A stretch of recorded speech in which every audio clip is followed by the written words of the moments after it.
Okay, yes, welcome back to my channel, guys. So I will explain where I am and why I've been missing in I'm making it sound like a true crime documentary.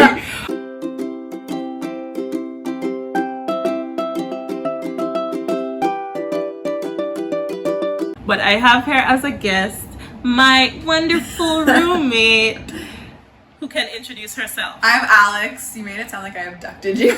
No. This is a video where everyone meets and then I ask for money for your release. I'm Alex, her new roommate. Yes. Anything you'd like them to know about you? They'll find out all they need to know as this goes on. Okay, yeah, that sounded very ominous, but I swear I am safe Yes. and happy. I'm not blinking because I need help. This morning, I was just scrolling through Facebook and I saw a meme, and I really feel like God spoke to me through that one meme, so I just wanted to share that with you guys.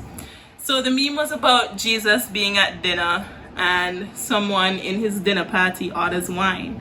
So he gets annoyed that they ordered wine. For those who aren't as familiar with their Bible, Jesus' first miracle was turning water into wine. So obviously, if you're at dinner with Jesus, you don't need to order wine because he can turn the water into wine. I immediately thought of Hebrews 11:6, which, can you read it for us, please? Okay. And without faith, it is impossible to please him.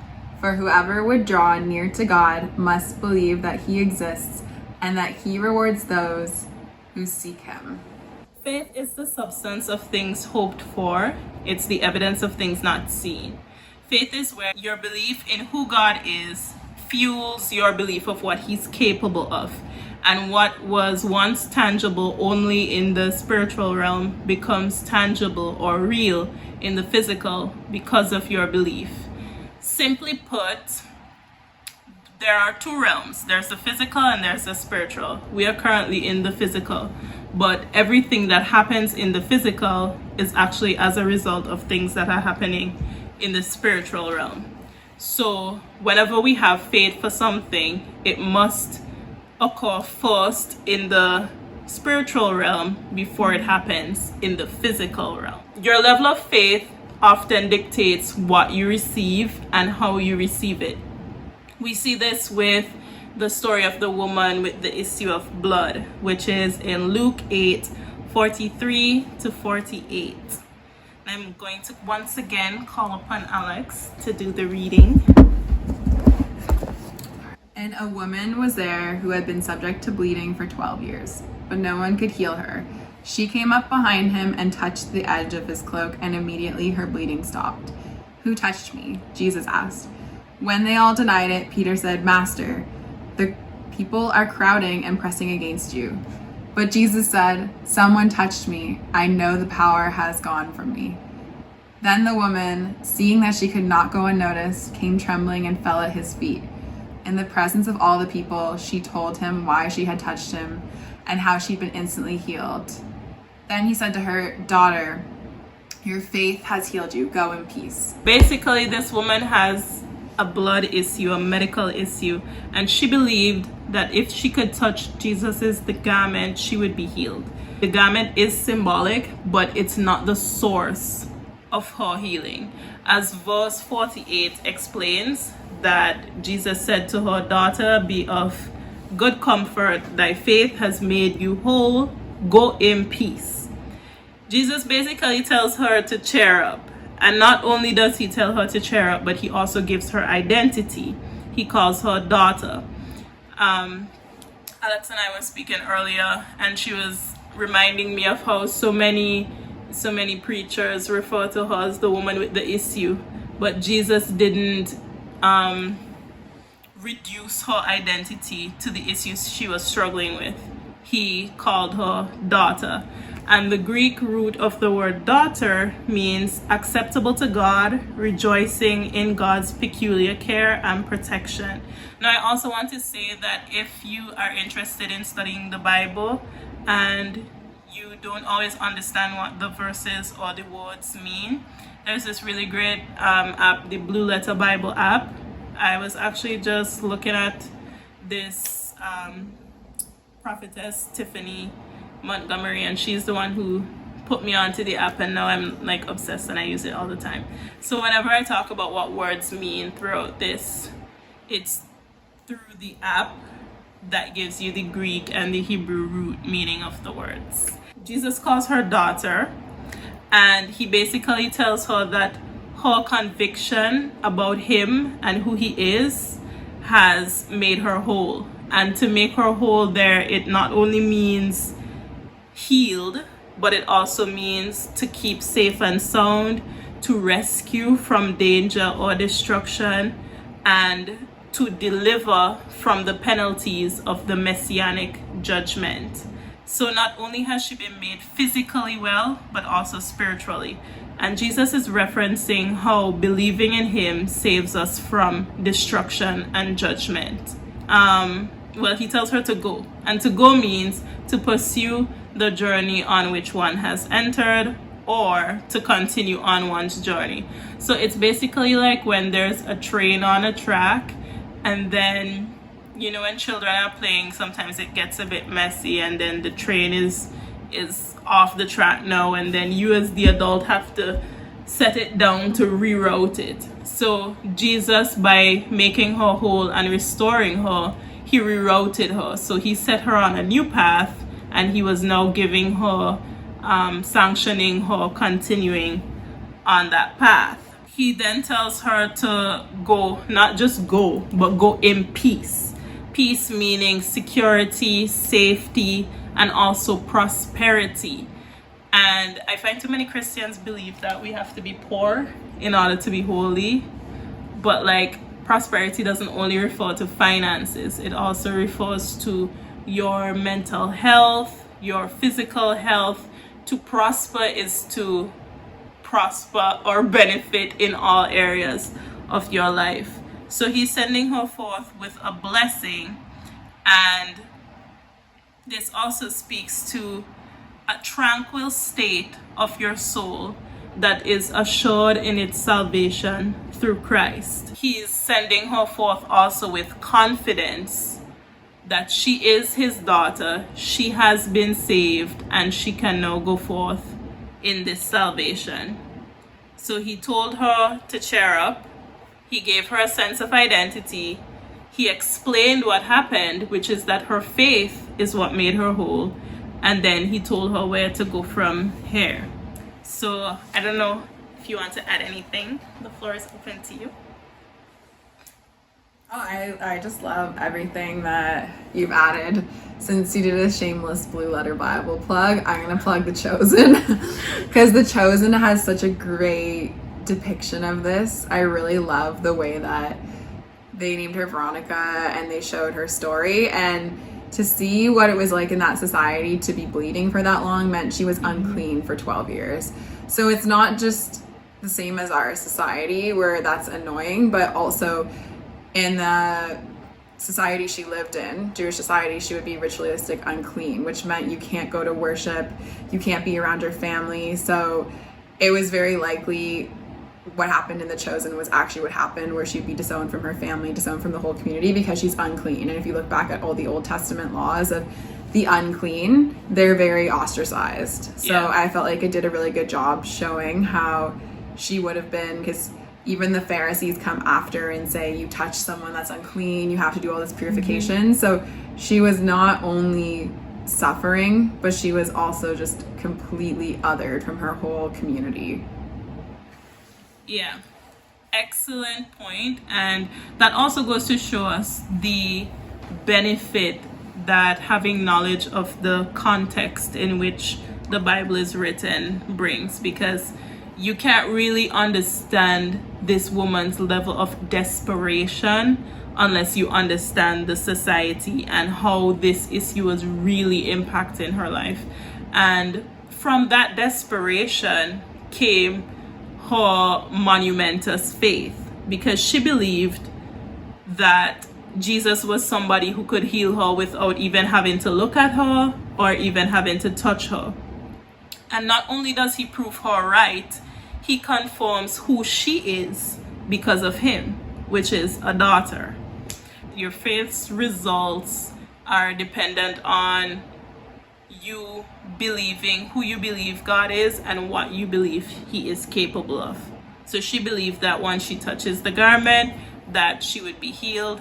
She did, and she was not only healed, but she also received salvation and confidence and identity.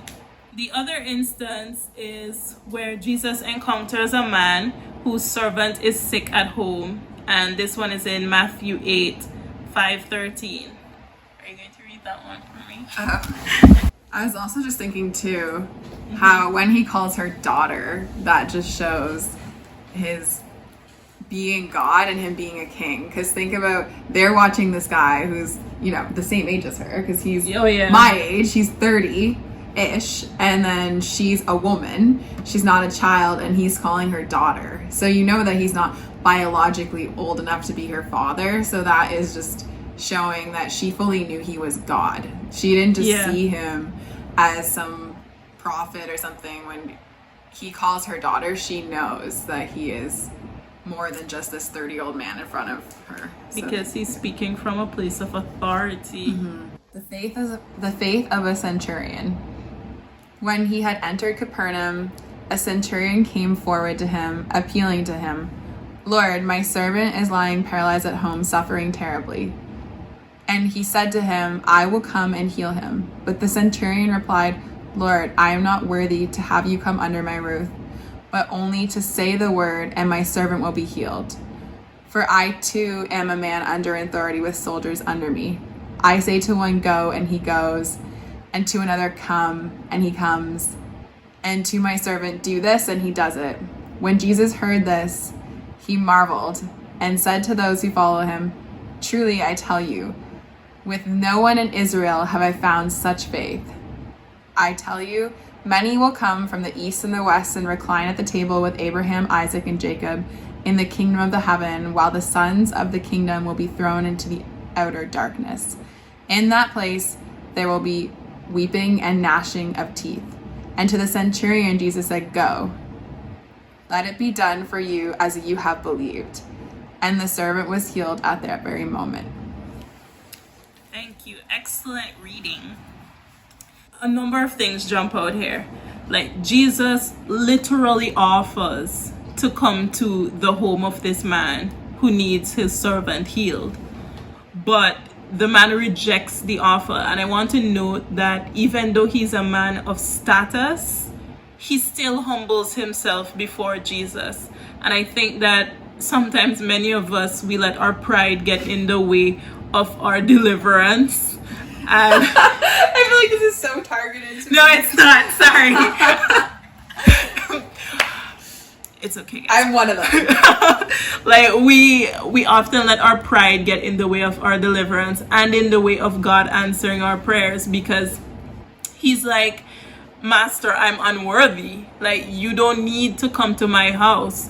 As a man of authority, I understand how kingly authority works. I don't have to physically be there for my men to carry out my orders. They just have to know my orders. I just have to send my command."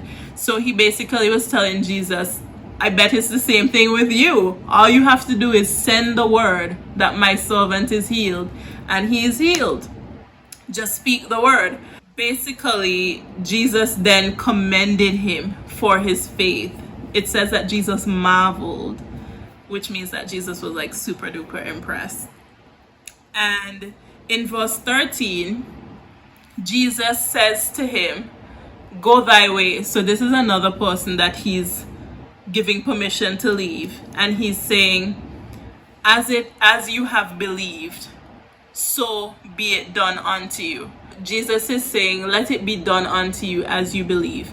And even as I'm saying this, I'm thinking that what would be done unto us according to our beliefs? Like, what are we believing for, that if we really believe for it, it would be done unto us? Because I think sometimes we think that God is a God of just enough, instead of a God of abundance. So then you believe for just enough to scrape by, so you get just enough to scrape by. When really, perhaps if we believed for more, because we believe that God is capable of exceedingly abundantly above all that we could ask or think, then we would be on the receiving end of that. The verse doesn't stop there. It says that his servant was healed in that self same hour, which means his servant was healed immediately, because that's what he believed for. Jesus told him to leave because as he believed, and believed here means as he thought to be true, had confidence in, or trusted in Jesus or God as able to assist with whatever it is he's believing for. So be it done unto you. And in terms of be it done unto you, that means to come into existence or to be performed. Again, we see Jesus saying that whatever he believed for, that's what's going to happen. And this is just an additional instance in which it proves the point that faith makes something first tangible in the spiritual before it becomes real in the physical. I just want to really make that clear, because first the centurion believed that Jesus was able to heal his servant. So that was a reality in his spirit that he believed for. And then Jesus spoke the word, and then it became real in the physical world. I think that God gives messages that we all need to hear. Mm-hmm. And of course, as roommates and sisters in Christ, we're going to hear messages from God that the other one and other people need to hear. And I definitely need to hear this, because this was actually the woman with the issue was a night I got saved, which is why I teared up when I read it, because it was this all women's event. And I remember they read Romans 5:3-5, and then they told her story. And that was the first time during worship I remember God saying, put your arms like this. And at that point I wasn't living obedient to Christ. He was an acquaintance in my life, but he wasn't the love of my life. And just doing this, like she said, there's the spiritual realm, then it becomes physical. So I didn't understand what this meant, but it was a position of surrender. So it was the idea that I guess I was doing something that didn't initially make sense to myself. I'm like, what is this thought that is not my own thought? Like, to put my arms up like this in worship, right? Mm-hmm. It's just a simple position of going like this. And then I felt something open in my heart, like a surrender. And I think the story just resonated with me so much when he called her daughter and he redeemed her.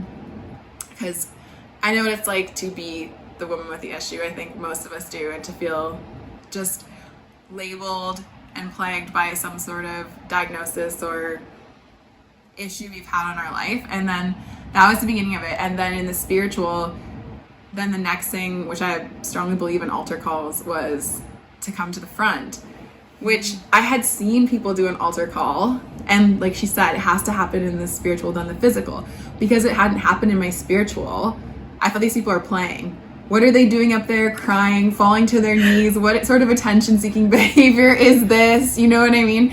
They just want to be advanced onto leadership team. It seemed bizarre that they could be crying over God, which is ironic because now I do I cried over God on Sunday in front of the whole church. But first it has to happen in the spiritual. So because it hadn't happened in the spiritual, that whole physical reaction people had to God made no sense. But then when I did go up for the altar call, say the sinner's prayer, the things that happened in the spiritual world first, then happened in my physical world. And I did become one of those people. But first there was that spiritual world connection where God just spoke to me. Mm-hmm. I listened and I surrendered in my soul, and then in my physical, and then my whole life, just a stack of dominoes. So it does start in the spiritual, but it will just spill over into the physical world. Really love that. And I love how you talk about that. At first it didn't make any sense. Like, it didn't make sense until it happened to you. Like, that's so many different things. Like, they never make sense until you experience it for yourself. So now I'm going to ask you a question. So imagine you're on a date with a rich person and they tell you you can order anything you want on the menu because they're paying. In terms of price, what are you ordering? Wow. I really don't have the most expensive tastes, and that's working out well because I now work in ministry, so I'm used to being poor. Yes, lots happened since that night 3.5 years ago. I work at a church now. But, you know, since I lived the peasant life, thank you, Jesus. Since I lived that life, if this was a one-time date, I really do like a good salmon, you know? Salmon's a nice, expensive fish. I don't have to settle for something less than salmon. If he's paying, I might go for that salmon because it's nice and healthy. Pricey, not too pricey, not going for the whole steak. Just the salmon. I love your answer because it's like totally opposite to mine. Wait, why are you gonna say? I would order the least expensive thing because I'm trying to be polite. And it's funny because if you order, like if you're like me and out of being polite, you order the least expensive thing, your benefactor would actually be insulted because it seems like you don't think that they can pay for the meal you actually want. And God isn't asking us to be polite. He's asking us to believe that he is who he says he is. So Alex would actually get through pretty good because she would just go for it and ask for what she needs. Meanwhile, I'll be like, I don't want to come off presumptuous. Like, God knows our heart. He doesn't care about that. When you go to him, be genuine about what you need from him because he is going to honor your belief. Again, back to Hebrews 11:6, it says that without faith, it's impossible to please him. When you don't believe in him, you're insulting him. When you come to him, you must first believe that he is and that he is a rewarder of those who diligently seek him. And diligently seek here not only means to crave or to seek or to search, it also means to worship. And how is it that you have been serving and worshiping God in spirit and in truth, but yet you've gotten comfortable in a situation of sickness and poverty and bondage? We have to believe that he is who he says he is. And I heard once this joke about if God owns the cattle on 1,000 hills, surely he can sell one to like give you what you need to prosper you. He's Jehovah Rapha. He can heal. And by his own admission, he came to set the captives free, and he can deliver you from any bondage. Again, I leave you guys with this question. How silly of us is it to go to dinner with Jesus, whose first miracle was turning water into wine, and still feel the need to order wine? And that's it from me. I don't know if you have anything that you wanted to add. I'll just add that was beautiful.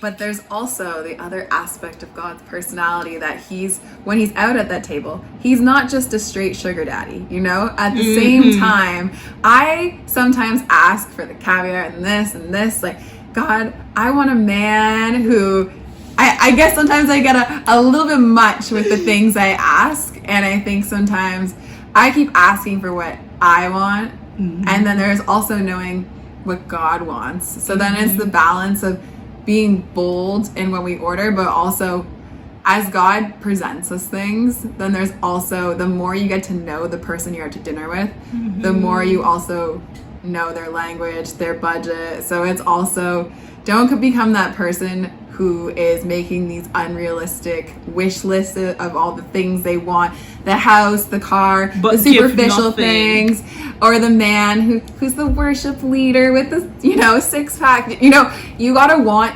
godly things as well. You gotta want things that are on the menu for you that God has, because that's when we were laughing about pride. I want to make sure that things that I'm praying for do align with the desires of God's heart, because sometimes I can get a little bit greedy with what I want, and I need to make sure I bring it back to godly characteristics. Then that's also why it says that he's a rewarder of persons. Yes. For there to be a reward, Yeah. you have to have done something. There has to be some sort of work on your part. So I'm actually really glad that you brought that up, because yeah, God is not Santa. Like, you don't just show up with all these demands knowing that you have put nothing in. You have dedicated no time to getting to know him. It's the same as how, well, most of us who are normal would feel uncomfortable just showing up to somebody and being like, give me this, that, when we know we haven't spoken to them in years. We don't even check in. Similar case with God. He's a reward of them that diligently seek him. You have to be doing your part as well. Thank you very much for joining me. Yeah, thank you guys for watching. I hope that this was helpful to someone somewhere. As usual, don't let nobody take you for idiot. Bye.